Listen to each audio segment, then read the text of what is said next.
So hello, I'm Cameron Foster. I'm the programs coordinator for Millions of Conversations. Welcome to our first Conversationalist Series event of 2022, State of the Union after January 6th. For those of you who are joining us for the first time, Millions of Conversations is a national organization headquartered in Nashville, Tennessee. Our mission is to transcend divides by uniting people around common values for a shared future. And part of how we do this is through our semi-monthly Conversationalist Series events, where we bring experts together with audiences in order to model productive conversations around crucial issues.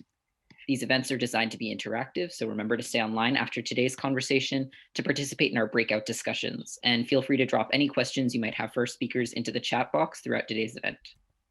Joining us for today's discussion are Rachel Brown and Dr. Jason Dempsey. Rachel Brown is the founder and executive director of Over Zero and an author and expert on violence prevention, civic engagement, and counteracting hate and dangerous speech. Dr. Dempsey is a veteran U.S. Army infantry soldier, senior fellow at the Center for New American Security, and an author focused on assisting veterans in post-military life and America's relationship to its military, as well as Millions of Conversations' chief strategy officer. Moderating today's discussion is Samar, our founding president and CEO of Millions of Conversations. With that, I'll turn it over to Dr. Dempsey to start us off. Hello, everyone, and welcome. Thanks for joining us. We've got a lot to talk about today. There's probably 1,000 different directions to take this conversation. I think for a lot of us, as you reflect back both to that day and in the years since, there's obviously a little bit of shock, a little bit of horror.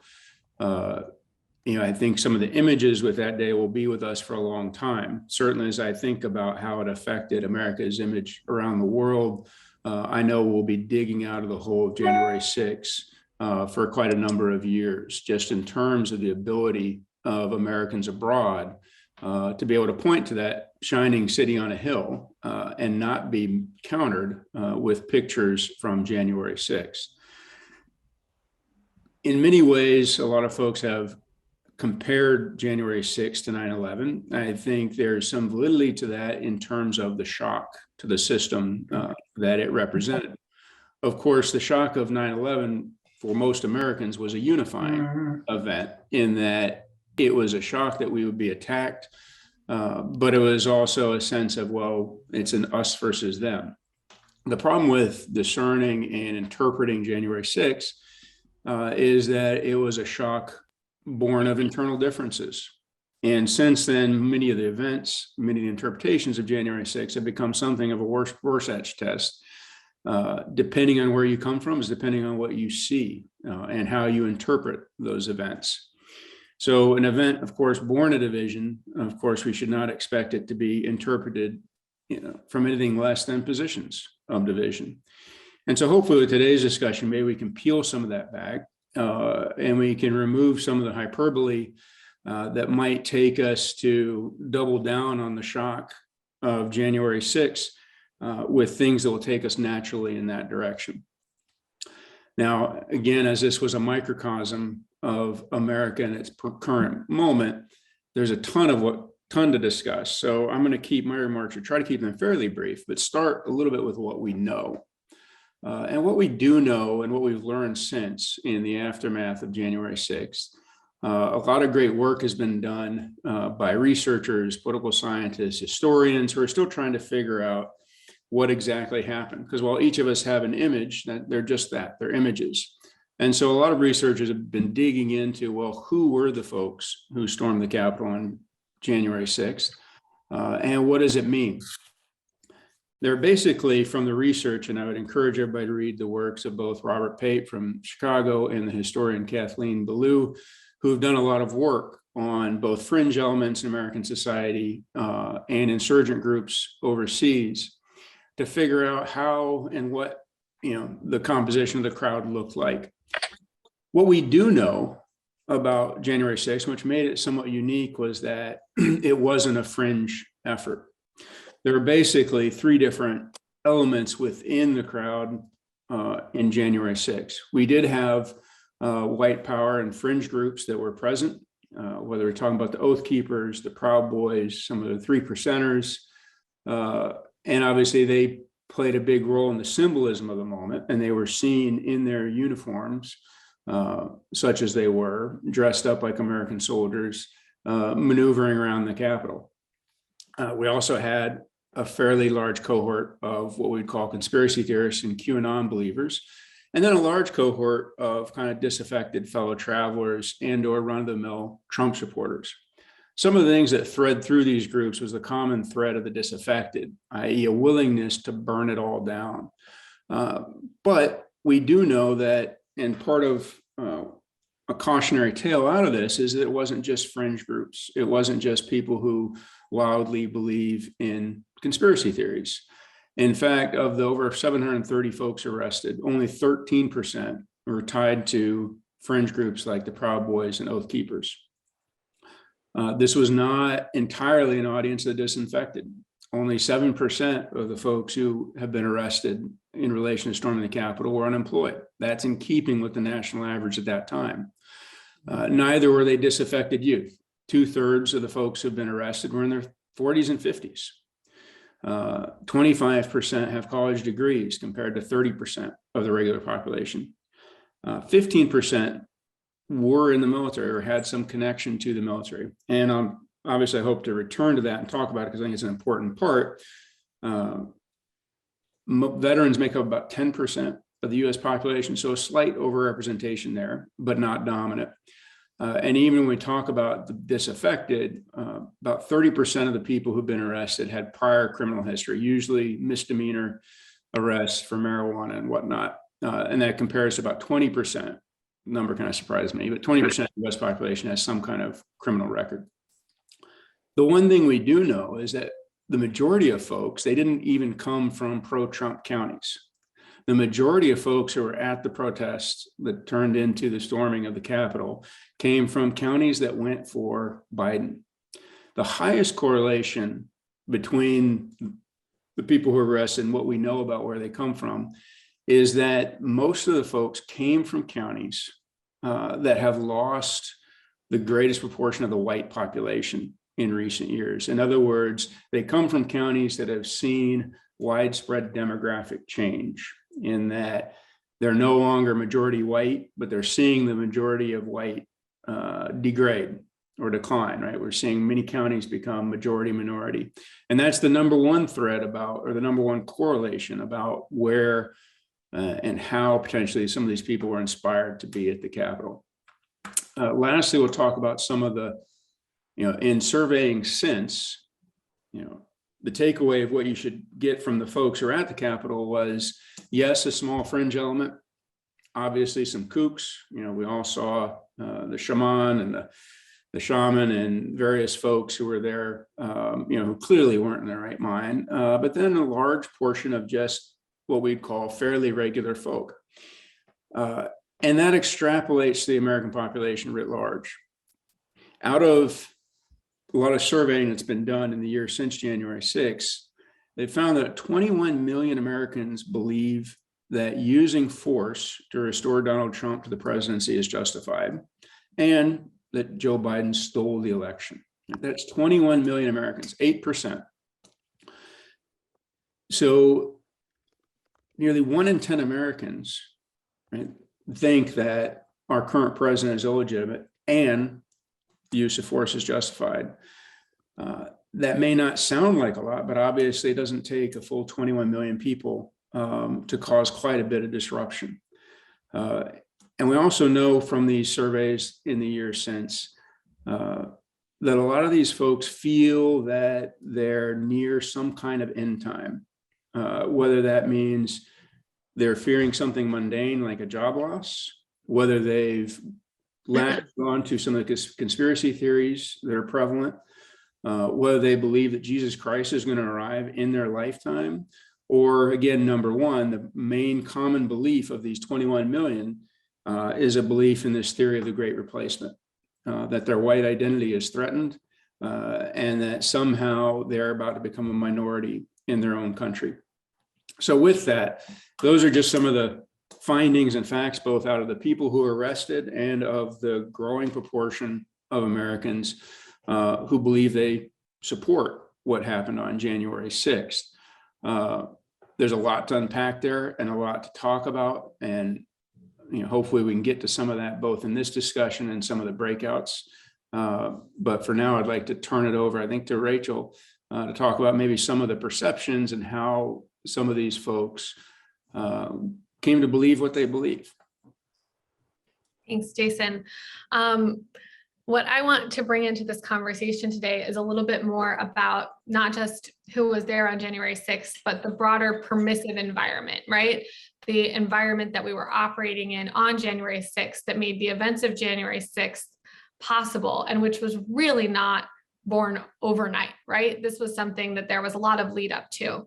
And my background in studying communication and narratives and ideologies that underpin violence, this was easy to see that we were walking in this direction. And so there was a broad narrative that underpinned the events of January 6th. This was the false narrative that an election had been stolen, and the idea that democracy was under existential threat, connected to a lot of different narratives sort of underneath that broad narrative. And what's important to remember is that these fans were flamed not only on extremist corners of the internet and really intentionally by organized online ecosystem of mis and disinformation, and they were also promoted and echoed by mainstream media. We saw mainstream media hosts, we saw mainstream political leaders, we saw business leaders, lawyers, in our public space, people who would historically, and generally have sort of positions where they're seen as credible authorities, right? Promoting this broad narrative.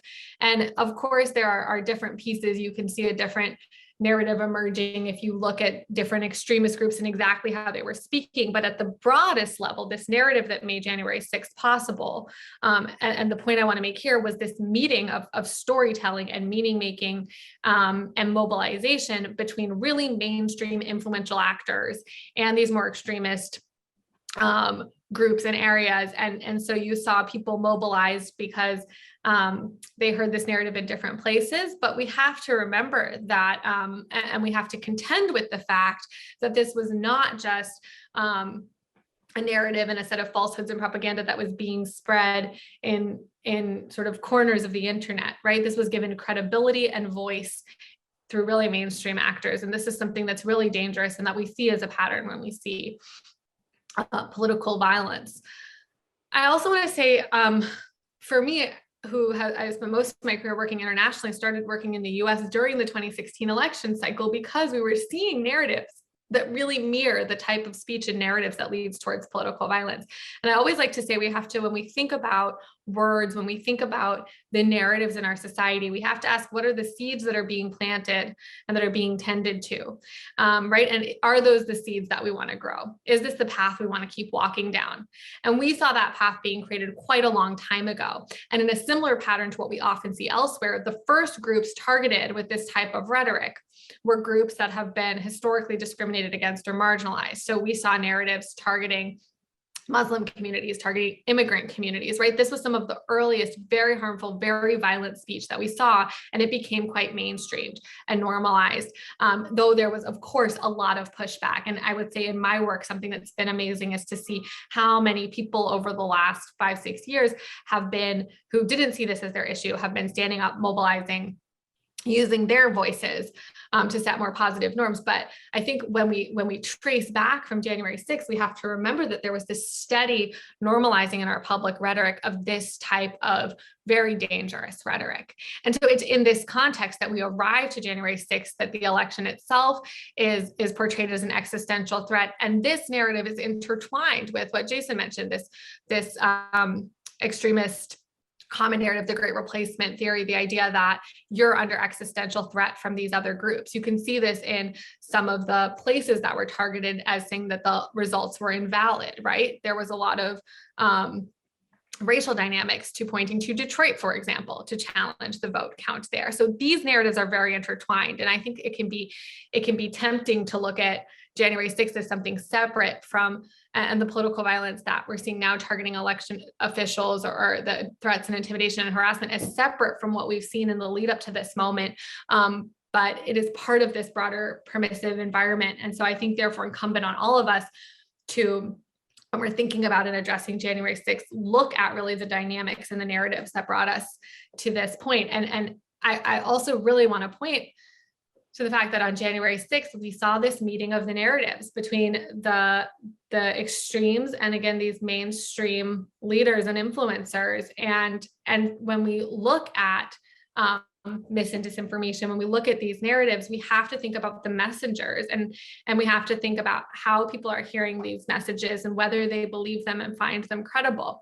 And so this is where we saw extremist groups with tactical plans and organizations being able to reach and mobilize people that were formerly out of their reach. And this should be cause for concern for all of us. And I would just end by saying a couple of things, which is that I think we should all be concerned that we're not seeing a unified narrative now around January 6th. We know that violence begets further violence, that when we have violence and we don't address it, we're not very clear about responsibility. We're not very clear around what's acceptable behavior and what is not acceptable behavior and what the consequences are. We don't have a unified narrative of even how we tell the history that's not even a year old. This is really concerning and something that we all need to work on. And we're seeing the propaganda and lies that underpinned January 6th, as Jason said, continue to spread again on multiple platforms. So it's really essential that we work together to reset norms and common understanding if we want to prevent that cycle of violence from continuing. And I'll hand to Samar. Thank you so much. And thank you, Rachel. Thank you, Jason. And that is extremely insightful. And I just wanted to also say thank you, Cameron, and thanks to the Millions of Conversations team for all the hard work that went into today. And also to say I'm going to be playing two roles here. I'm going to be helping moderate the conversation, and I've been asked to be a part of the conversation here today. And that's what this is. It's a conversation. I see a lot of new faces, and so let me just sort of give you a brief overview about the way this will flow. We're having this conversation. We jumped right on in. It's going to flow as a conversation between the three of us for the next 22 minutes.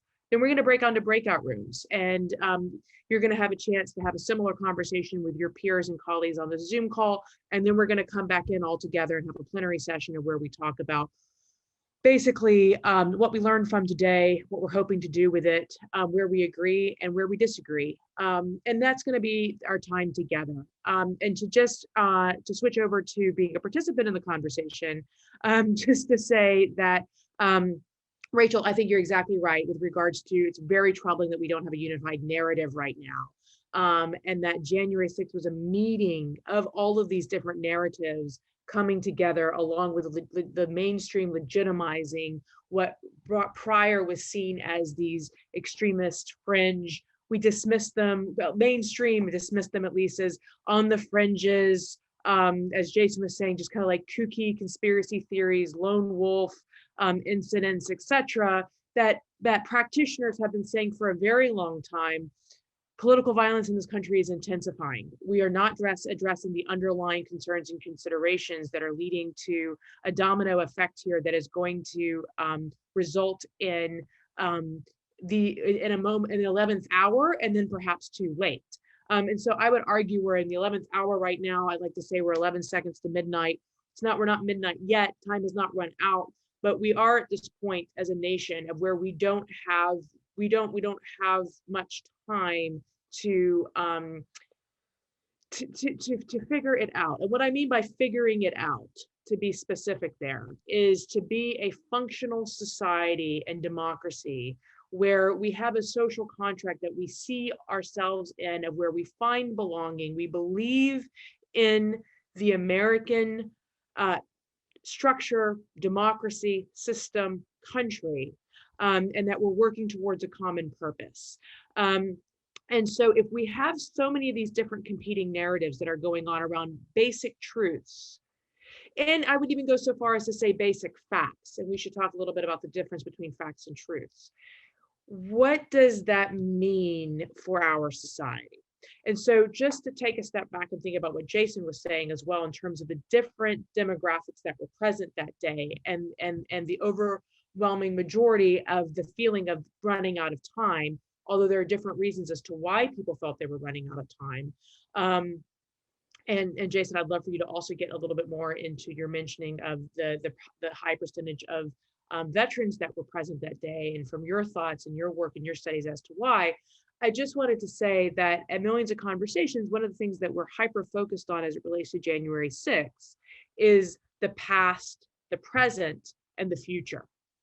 And all three are important here in this event, which is an accumulation of so many events coming together that represent this moment in America. So we have the past, which we have to analyze and understand and be able to speak truthfully about, to understand how January 6th happened. What happened exactly? We need an understanding that we can agree to societally as this is what happened on January 6th. This is why it happened.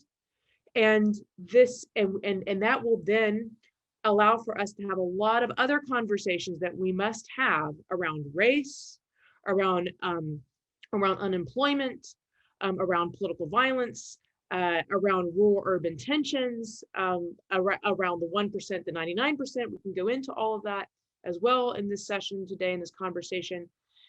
The present, which is how we talk about it, I'm noticing there's a politicization effort going on around January 6th. So we're replicating and mirroring arguably the problems that led to January 6th. So we're doing the same thing over and over again. And so I think that in how we talk about January 6th, we need to be reflecting on, are we even addressing January 6th problematically? What's a healthy way for us to be as citizens and leaders to be even talking about what happened on January 6th, and then looking in the future, which is how do we prevent another January 6th from happening? And what does success for our society look like? In this year, when the report, for example, on what happened is going to come out, we want to avoid, to your point that you always say, Rachel, we want to avoid further harm. We want to avoid further polarization, but at the same time, we have to have accountability. So how do we realize accountability while not further polarizing the nation at the same time? And I'll throw it back out to you guys.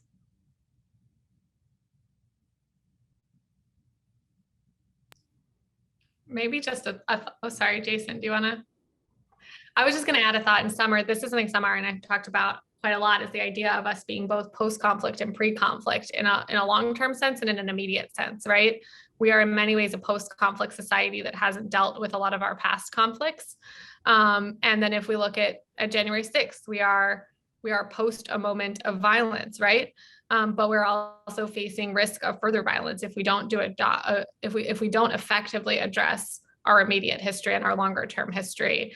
And so we're at this I think really important moment, and it's important that we set norms, we address what happened on January 6th, and we also address the things that led us to that moment. I think it's really important that that we see that as a warning sign or a flag or a tip of an iceberg that tells us there's something beneath the surface that we need to be addressing more effectively. And it's very meta, right? Because it is addressing this immediate history and the risk that it poses.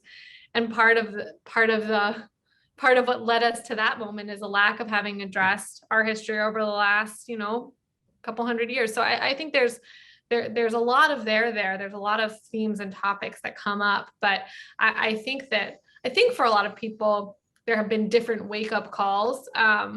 For some people, didn't need a wake-up call for some of the issues that we need to deal with and address. I think for a lot of people, January 6th was a big wake-up call to sort of a new level of more immediate risk and issues that we face. And I think if that's not the path we want to keep walking down, there really is a lot of work to be done, and that I guess I'm being repetitive at this point. So Jason, I'll put it over to you, but I just really can't say enough how much it matters to, again, with this violence begets violence, unaddressed violence where there's no accountability and no common narrative and norm setting about whether or not it's acceptable, and being clear that it's not acceptable.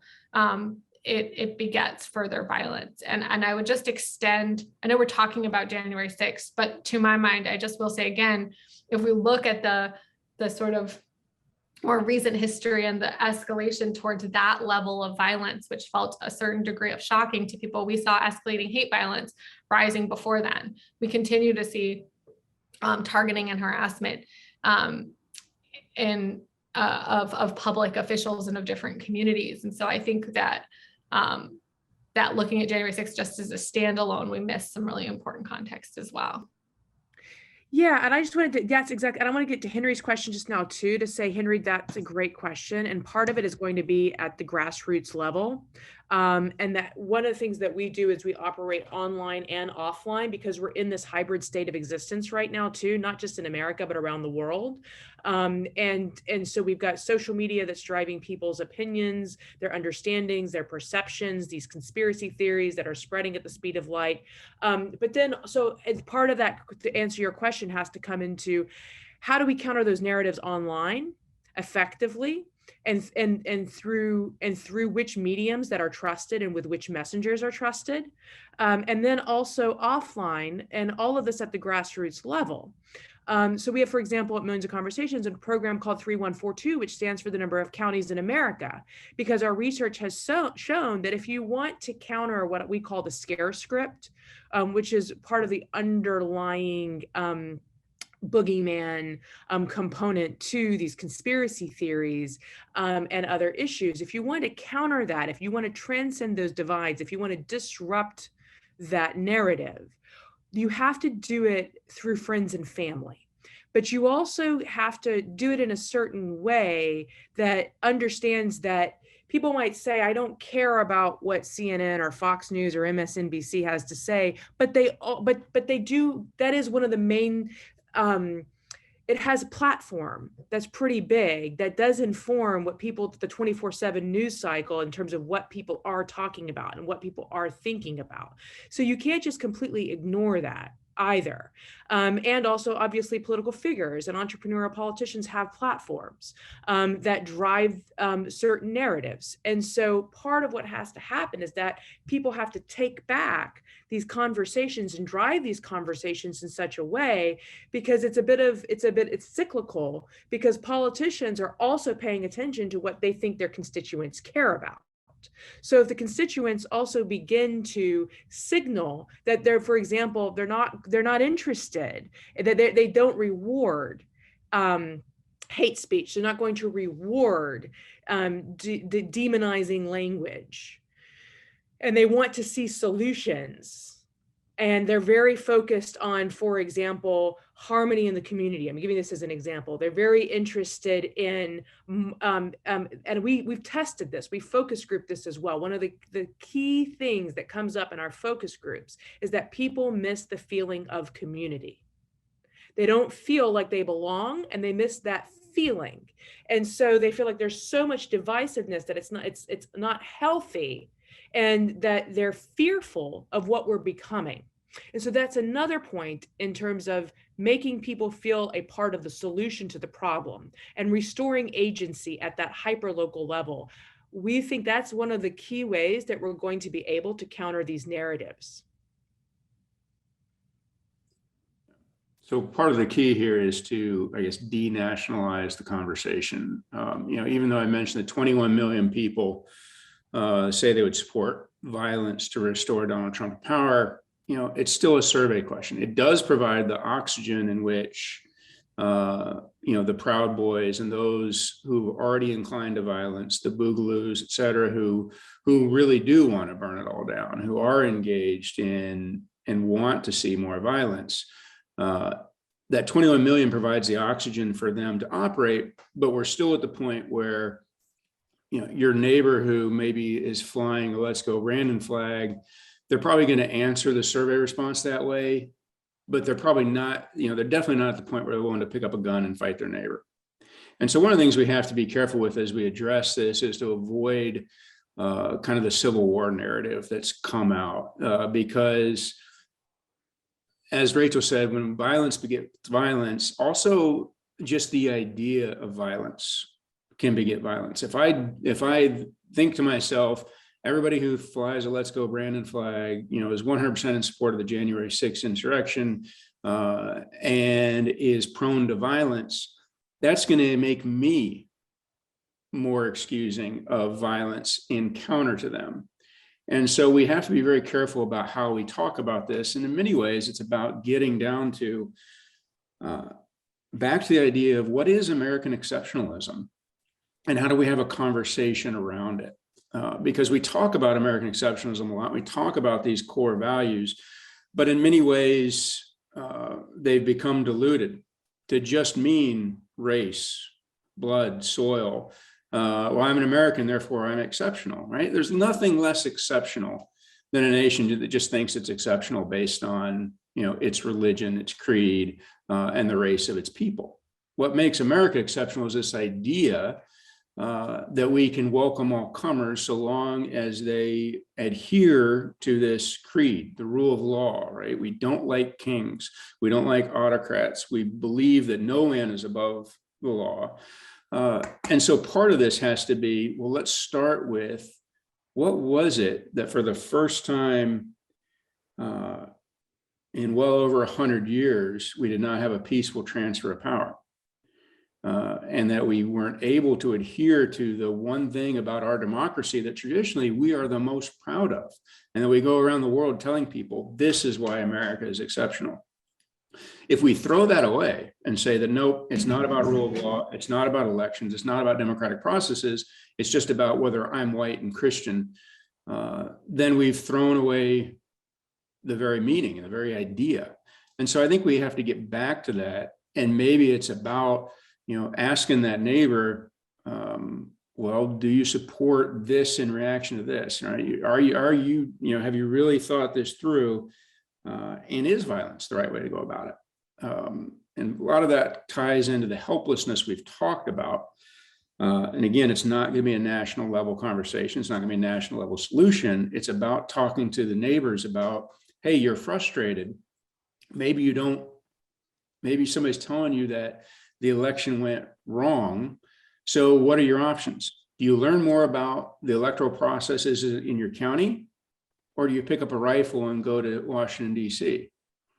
And there's a big difference in those two actions, right? One is productive, one is helpful, one strengthens democracy. The other one puts us on a path to failure.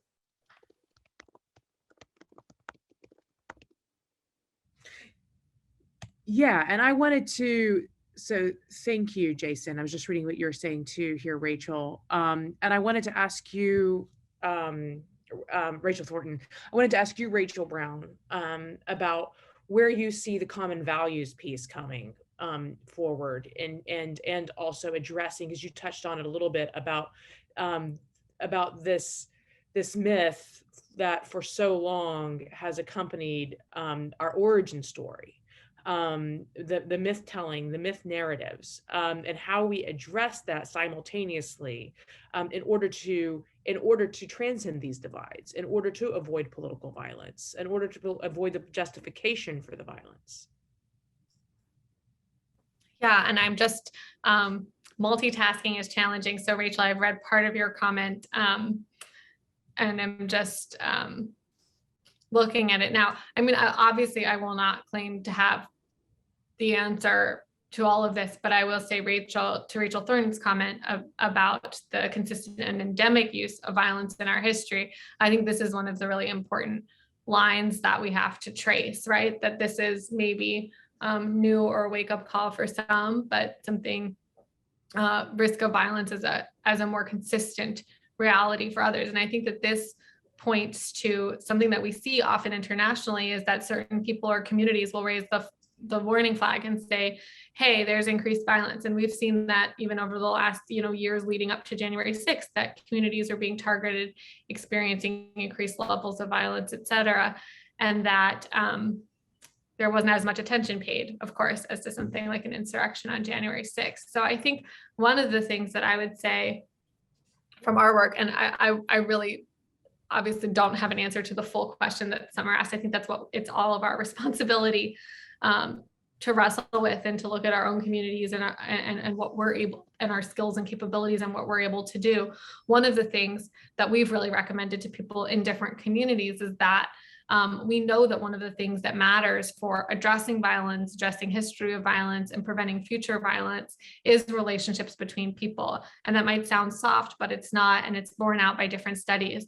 Building relationships in community that transcend different lines of division, that bring together people from different backgrounds, who have different lived experiences and therefore different knowledges, different knowledge of the level of violence or risk or harm that already exists or has historically existed. That means in different places, bringing people together across racial, ethnic, religious, political lines, et cetera, to set those positive norms and values and say, this is how we want to live in our community. We want to, where people have been harmed, we want to understand, we want to address it, right? We want to live together in this way. These are our values in this community, and really building together a sort of shared identity that doesn't replace other identities, but exists as a complement, rooted in core values, rooted in core commitments to actions, behaviors, processes. Like, this is how we're going to live together. This is how we're going to show up for each other. This is one of the things that can make communities the most resilient, the most able to prevent violence in the future. But it also starts to build that capacity to learn from each other and to address some of the harms of the past. And I will just say again, having, I think what Rachel wrote was beautiful and like too long for me to read while listening before speaking just now. But there is, I think one of the things here is to really address and recognize the unaddressed violence from our past and the different experiences that already exist here in the US, and to think about at that local community level, what can we do together? Who do I need to listen to or learn from that might have a different experience than my own, and that I need to understand? Yeah, and I just wanted to add on that, and I know we're about to go into breakout sessions, but I just wanted to add just a couple of things. I want to just say that we haven't talked about the hate industrial complex yet. And that is, there are groups and individuals that are benefiting from the chaos in the country. They're a minority, but they're well funded. And so I think that if we had more time, and maybe for another conversation, we can talk a little bit more about that. And that gets to a little bit of your point, Henry, and also your point, Rachel, too. In that, in understanding that, we can begin to design, which is what we're doing here, a solution to that. And I just wanted to say that both Rachel and myself and Jason have done a lot of international work, and we're in touch with international partners and international stakeholders who are looking at the United States as the superpower, as the most powerful country in the world right now, and have some feedback. And I also oftentimes think it's very helpful to listen about how you're perceived. And we are being perceived right now as doing a lot of hand wringing, and in a state of shock, and almost that we're paralyzed by our disbelief of what we've become. And I think that one of the things that the United States, though, has also been known for is being innovative and solutions oriented, and having a commitment to process. And so I think that what we really need to think about is our attitude towards our problems that we're facing right now, and how it affects us on a personal, communal, and national and global level as it relates to our responsibility towards this moment. And saying we have to have the courage to face our truth, the good, the bad, and the ugly, all of it. And that will come with feelings of shame for some. That will come with feelings of anger, that will come with feelings of grief. We will go through so many different emotions and feelings. But if we can be focused on the direction that we want to move in together, the pain I think most of us will think is worth it. And that's the mindset that I think is important for us to try to build consensus around right now. In terms of that unifying narrative that Rachel said is so important for us if we want to avoid slipping further down the abyss. And to Jason's point as well, yes, violence does beget violence, in Rachel's too. It does. And we don't need to shirk away from the truth that we have had a violent past and we have a violent present day. But that doesn't mean that we have to have a violent future. And so I think that's another thing that I just wanted to say. And then lastly, I think could be an opportunity.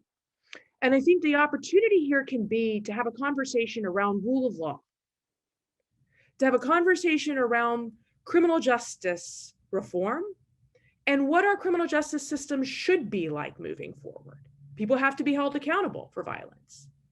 And I think most of us could agree, all of us hopefully can agree, that our criminal justice system to date has not been fair.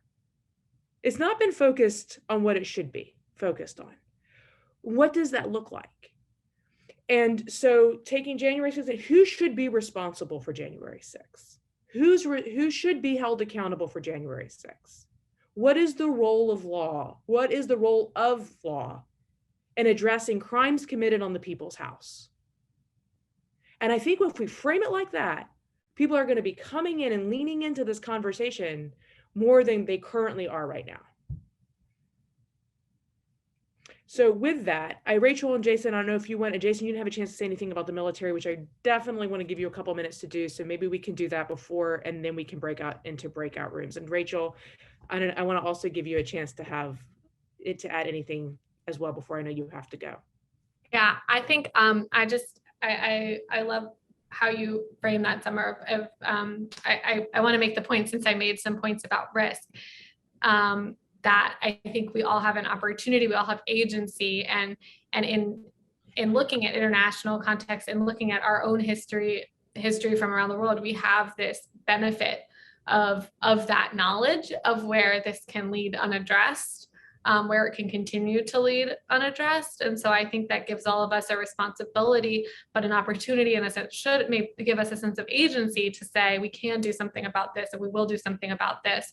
And that usually when we see violence, physical violence emerge, it's bringing up things that maybe have also existed under the surface for far too long. So I think that if we can think about where do we want to go, what does that mean we have to address, and really each of us think about what tools and abilities we have to do that in our own work, in our own lives. I think this is a really important moment for that. So just want to appreciate Millions of Conversations for hosting this conversation, and others, and the work in communities, which I see as one of the really core necessary things that we need, is that work in communities. So I will stop talking now. I will wish you wonderful breakout groups, and just thank you for the opportunity to engage in conversation. Thank you, Rachel. And thank you so much. And before we go to our breakout rooms, just want to give the floor to Jason for a few minutes. Yeah, and I think, there's obviously, I could talk about this a lot, and that is the militarization of American public life, and the interplay we've seen between what we think about military service and on a macro level and even on a micro level. For those of you who don't follow public opinion polling, and aren't nerds like myself, over the last 20 years, what we've seen is a collapse in confidence in nearly every single American institution. And that majorities of people do not have faith and confidence in the presidency, the courts, big businesses, the church, the press. All of these institutions of American political and civic life have collapsed. The one institution that has not collapsed is the American military. And there are a whole host of academic and theoretical reasons for that. But I would submit that, one, it's dangerous, and we're seeing the negative effects of Americans relying on the military as the last trusted institution. We see that both in terms of a lot of our foreign policy misadventures, but more particularly, we've now subsumed military culture into American political life domestically. In the 1920s, as the Klan was resurgent and was parading, they put a lot of time and effort into their uniforms, and it wasn't supposed to be scary. What they were trying to portray was what it meant to be 100% American, right? These robes of all white. Today, apparently, dressing up as 100% American involves wearing military-style body armor and carrying a rifle. And it's stunning to me that that is what we've embraced, because in some ways it subverts the very ideals of American democracy, and it inverts the idea of military service. Right? Military service is about protecting all of the great things that America has built. It's not about dictating the outcomes in American political life. But because we're faced with such a confusing and difficult world, that the easiest thing to do is grab a rifle and dress up like a soldier and say, I'm a patriot, therefore, I can't be questioned, and I don't need to get into the details of this. because everything can be solved with pure strength and violence. And again, it subverts the very idea of American exceptionalism, and it insults the idea of military service, right? The idea of military service, of sacrifice on behalf of what is more important, right? It's not the soldier who needs to be elevated or needs to be playing the costume of a soldier that needs to be playing a central role in American political life. It should be better understanding the election worker and the sacrifices they make to make sure our ballots are counted. It should be our teachers. It should be our public officials. And so we've got a real problem here in this embrace of how we look at and feel and think that the idea of the soldier as saving American democracy. And it's a problem on both sides, right? We don't need people calling for the National Guard or some kind of domestic force to put down insurrection. We're stronger than that. And we certainly don't need Proud Boys and 3%ers and Oath Keepers dressed up as stormtroopers, marching up the steps of the American Capitol. And so I think we need to reassert or rethink what it means to serve America and why we would respect the military. It's not about it being a symbol of strength. It's about it being a symbol of something that's protecting a wonderful system of democracy. So I'll leave that as it is, and maybe we can discuss some more after breakouts. Well, thank you, Jason. And we're excited to go into breakout sessions now. And truly, we want to learn from you. We want to hear from you. And I know it might sound cheesy, but we really are all in this together. And so we don't pretend to have all the answers. So we're looking forward to these breakout sessions. And then when we come back in to have the group conversation too. All right, I'll go ahead and take us into breakouts. There should be a little box popping up on your screen. Just make sure to click join to join your breakouts. We'll be in there for about 15 minutes, and then we'll come back into the main room to all discuss together. So I'll just open up the floor and see if anybody has any initial thoughts that they wanted to share from their breakouts. I know that I heard some great ones from Rachel and Tim and from Lynn. So if anybody wants to step up and share anything. Yeah, no, Robert had mentioned, is Robert with us? I don't know. Yes, I'm here. Yes, Robert, I know you had some thoughts that you wanted to share too, to start us off. Yeah, I don't know if I want to go through all that history that I sent you, but yeah, let me just turn to say to Robert. Let me introduce you real quick, because I know Robert was a part of the Occupy movement about 13 years ago, Occupy Wall Street, and also has been studying the evolution of protest in America for how many years, Robert? Probably since 2005. Okay, so almost over 15 years. And I thought that what you shared with me might be helpful to share with the group. Okay, in our breakout group, I mentioned that Steve Bannon had done a documentary of Occupy, and he came around to the different groups and he really seized on what we were doing.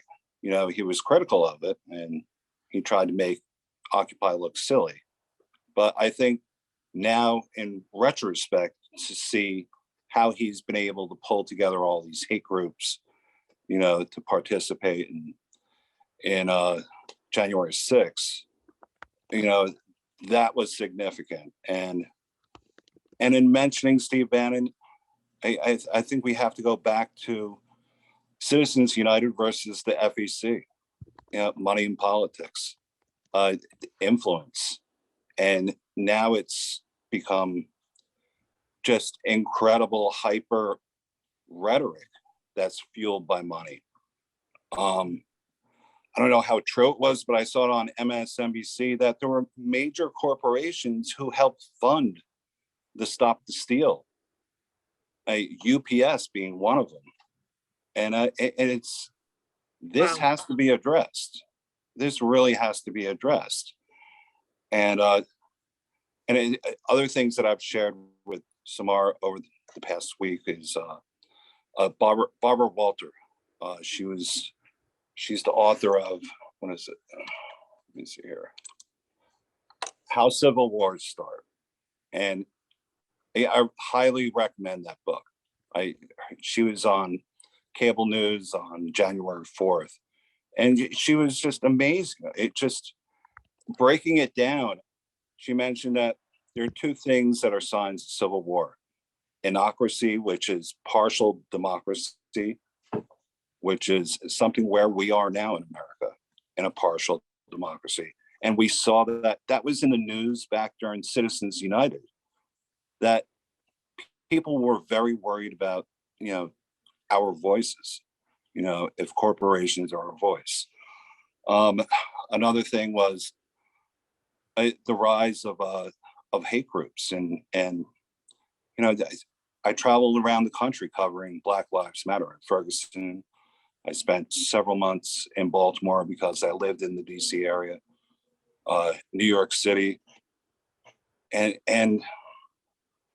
I don't see the response. I don't see a proper financial interest in responding to this.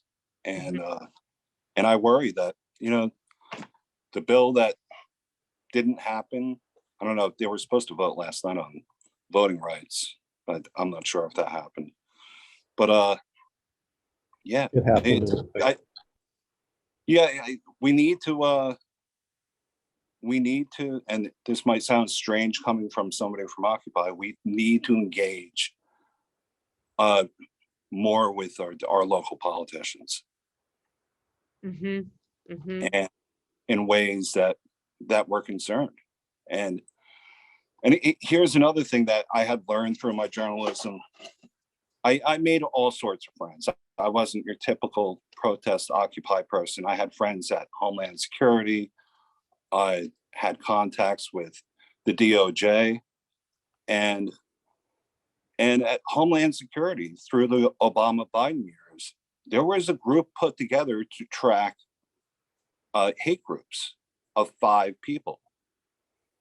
And when it had gotten out, they had pressure to disband that group during the Obama years. I know. Which is completely insane. And so, and I think it's the fault of us. We're not putting up enough pressure on politicians to get the Homeland Security to do the right thing. And never mind the FBI. My friends in DC just don't have any hope in the FBI being responsible with anything. Yeah, but the DOJ, there's a civil rights division in the DOJ. They listen to people. I've worked with them. I helped them put away 30 bad cops in Baltimore. So people can engage, but you have to put your heart into it, and it takes time to study what's going on. And listen, I really hate watching the news, just like most people, but I watch it to keep people accountable, and to learn things from, like another one was what is it, John Volpe of Harvard University. He has a book out, The Fight, which is really studying and addressing Generation Z. And that's another person I would highly recommend looking into. Okay, I'll give it back. I don't want to take up the whole time. No, this is so interesting. I just want to use one more privilege, and then I'm going to just stop and let just free flow here. But I really am so interested, Davey, in your thoughts. As Davey and I served on a commission and that dealt with human rights in Nashville together, and I always found your comments around the subject so interesting, and also somebody who's always dedicated to fighting the daily fight for democracy. And so just, if you want to just lend us your voice on what you're observing and thinking. And thank you, Samar. I've been enjoying just listening because I bring a perspective that I shared in the breakout of being a Black male raised in poverty, a jackleg student of history. This looks like the battle of what whiteness will be. That's how I processed the Civil War. It was what whiteness was going to be. And there was a thin sliver that was not for slavery. So even now, I look at it much in the same way. When the police were totally ill-equipped to respond to that particular mob that was armed. But other mobs, I believe that if anyone else would have attempted what was attempted on January 6th, they would have been pressure washing blood and body parts. And that's a discussion that is not lifted, and it troubles me. Just in the failure of the Voting Rights Act, it came down to 2 white votes. And again, I'm just saying this, again, from the perspective that I'm not part of the dominant culture. And so the moves that influence culture, that come from the dominant culture, it seems to be that internal fight. The picture that I took from that I keep and I use in my discussions, is the guy with the Confederate battle flag walking through the rotunda. And if you go back and just look at that history of how the Confederacy was allowed just to raise their hands and say, oh, I love the Union, and everybody got their property back, everything went back, and everything went back to normal. The Reconstruction did not last. And so again, here we are facing this issue over, for me, again, which there's a larger conversation, but the one with the most emphasis for me is, what is whiteness going to be in this day and time? When it's not red or blue. I mean, because you wouldn't have all the different names that go with red and blue. Blue Dog Democrat means, hey, I'm real soft on this race stuff. You know, it's always meant that. Even now with some of our representatives, a moderate Democrat, always soft on the race stuff. A conservative, I don't want things to change. A liberal, they want too much stuff to change. And to me, it gets down to the heart of what whiteness is going to be. Because at the end of the day, for me, it is a conversation about race, in that its impact of policies on Black and brown bodies. So I could go on and on, but that's what I wrestle with, of trying to bring individuals together to at least have these conversations, which I shared with the group, have been so hard to have because we deflect over, oh, you want me to feel shame, you want me to do this, you want me to do that, all this other stuff that doesn't matter. If there is a dominant culture, then that dominant culture holds an outsized responsibility for what's happening. So that's kind of whatever there's Summer that I'll just throw out there, that I know it has a lot of implications, but that's what I'm feeling about that event and the subsequent lack of addressing the ultimate takeover. And no one on that side lost their life, and they showed up armed. They were dressed in cami and fatigues. From where I sit, that's troubling and it's frightening. And one thing that has popped up, even here in Nashville, there's a Nashville Black Gun Club that has popped up.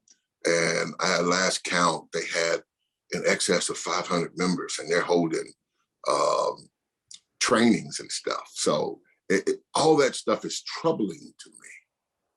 So I'll stop right there. Thank you so much, Summer. Oh, wow. Thank you. That was very powerful, especially the part about the dominant culture holds an outsized responsibility.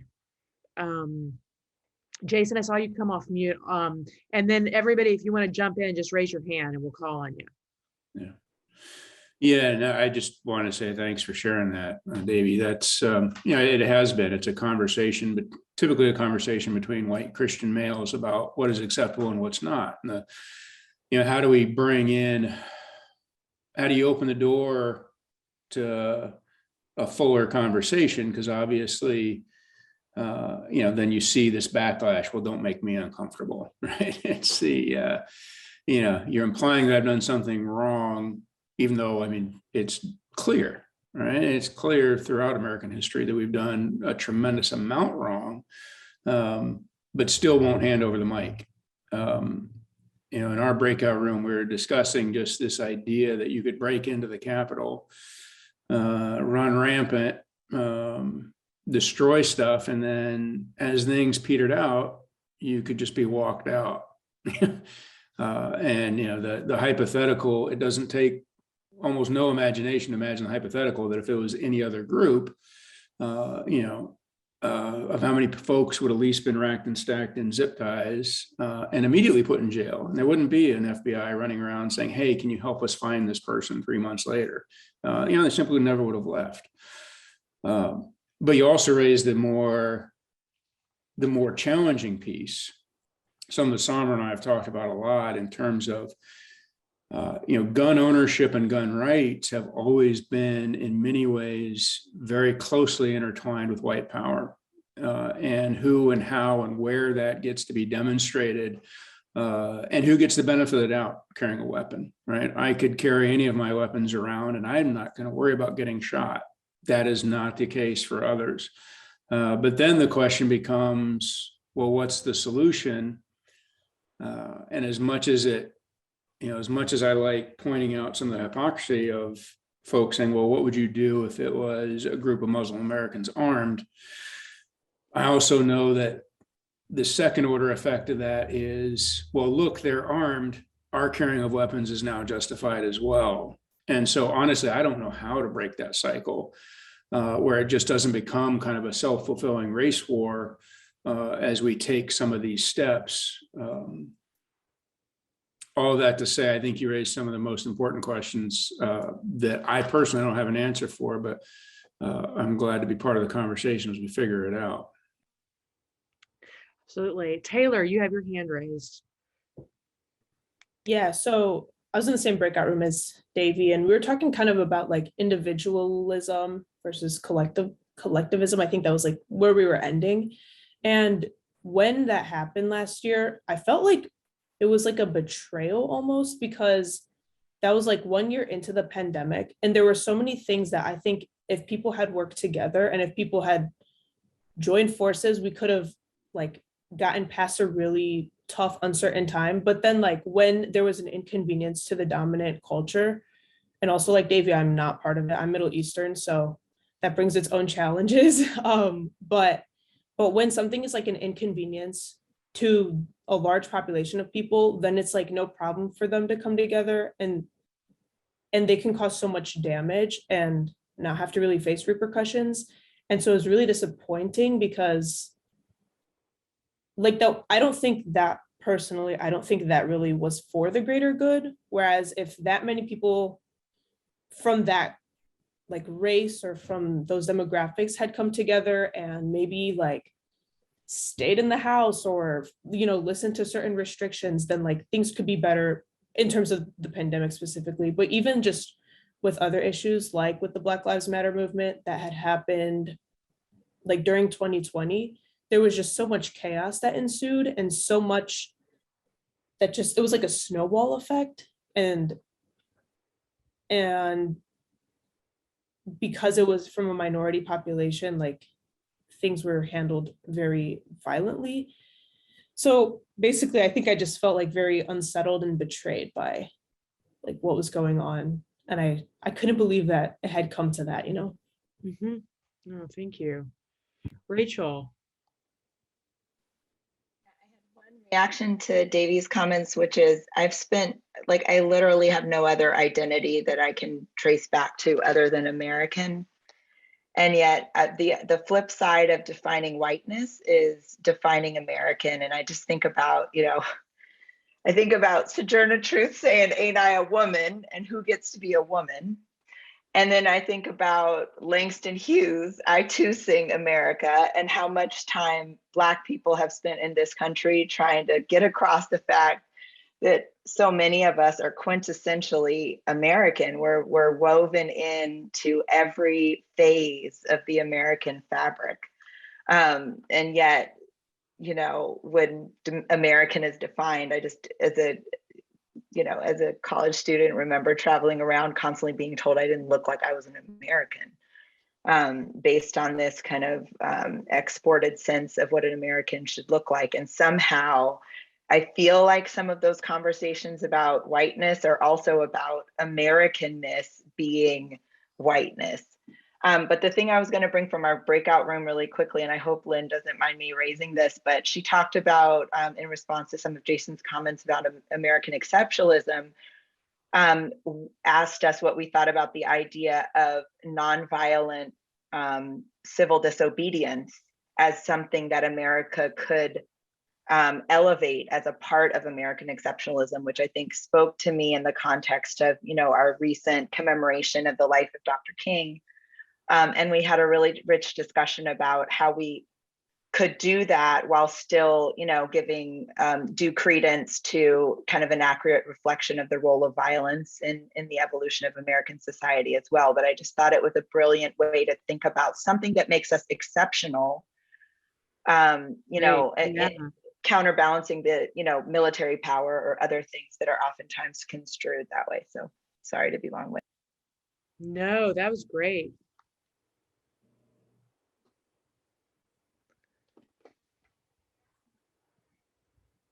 Cameron, I know you said you had some thoughts too, and you said from the breakout room that you wanted to share. Yeah, I mean, it was mostly Dr. Thornton and Tim Blackburn's conversation was really great. They also talked about gun ownership and gun violence and like the different facets of Americanism that are threaded through that. So I'm just going to go ahead and pass it to Tim because I think that their conversation was so great. I would love to share it with the rest of you guys. I guess I'm not really sure what is it that you're. Tim, he was saying you shared some incredible insights in the breakout room he was listening to, and he was wondering if you would give the highlights for the group. Well, I mean, my point was that, America is basically founded on violence. It's a stolen land to start with. And there's this whole mishmash of balance between violence and peaceful. We want peace, but we want it with a firearm in our hand. I mean, it's, we've got the eagle with the arrows and the talons. And now, we're going to put an AK-47 in that or something like that. But yeah, that was my, I mean, we had this, that there's so much dichotomy in everything. I mean, I think of America, I think of it as being everybody. I mean, it's a mix of race and it's a mix of nationality. It's a mix of religion and non-religion. There's so many beliefs, and it's like everybody needs to be at the table, but there are those people that want to only be at the table. And the one thing that I was, brought out is that this whole election prior to this was started on a basis of propaganda, in that before anybody went on a election campaign, the rhetoric was that if I don't win this election, the election is rigged. So it was propaganda from the start. But that was kind of where I was coming from. Yeah, and I think propaganda and disinformation, and maybe are they the same thing? That's another thing we should be talking about. And one of the things we talked about in our breakout session is protected speech versus unprotected speech. The definition and what's protected speech in this country has been the broadest that it's ever been in US history. And I think we need to have a conversation around, is that how it should be?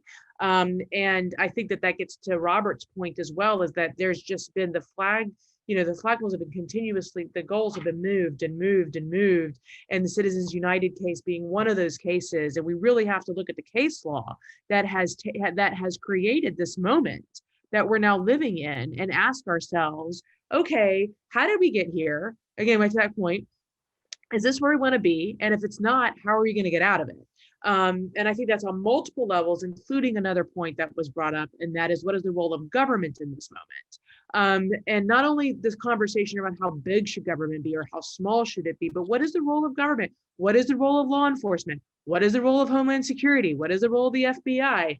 And that gets to Rachel's point, just kind of tying it all in here from what I'm hearing, and that is the nonviolent piece and King's movement and others, and John Lewis, and also Reverend Lawson. And I had the privilege of talking to Reverend Lawson directly about that this summer, where he talked to me about how hard it was to choose nonviolence as a path.